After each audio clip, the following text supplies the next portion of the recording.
আপনি কি জানেন বাড়ির তুলসী গাছই ঠিক করে দেয় আপনার জীবনে সুখ শান্তি থাকবে নাকি অশান্তি?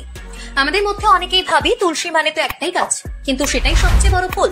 তুলসী গাছ আসলে দুই প্রকারের, রাম তুলসী আর শ্যাম তুলসী। হ্যাঁ, একেবারে ঠিকই শুনেছেন।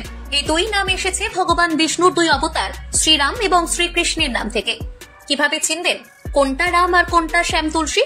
রাম তুলসীর পাতা হয় উজ্জ্বল সবুজ, আর এই পাতা খানিকটা মিষ্টি স্বাদের। এই তুলসীকে শ্রীরামচন্দ্রের প্রিয় ধরা হয়। বাস্তুশাস্ত্র বলে বাড়িতে রাম তুলসী রাখলে শান্তি, ধন এবং সমৃদ্ধি বজায় থাকে। আর শ্যাম তুলসীর পাতা হয় গাঢ় সবুজ বা হালকা পার্পেল রঙের, এটি শ্রীকৃষ্ণের প্রিয়। কিন্তু মনে রাখবেন, এই তুলসীর পাতা সাধারণত পুজোতে ব্যবহার করা হয় না। তুলসী গাছে নিয়মিত জল দেওয়া, সন্ধ্যায় প্রদীপ জ্বালানো, এসব যেমন আধ্যাত্মিক দিক থেকে শুভ, তেমনি বৈজ্ঞানিক দিক থেকেও ঘর রাখে পরিশুদ্ধ আর ইতিবাচক শক্তিতে ভরপুর। তাহলে এবার বলুন তো, আপনার বাড়িতে কোন তুলসী গাছ আছে? রাম তুলসী না শ্যাম তুলসী? কমেন্টে জানাতে ভুলবেন না।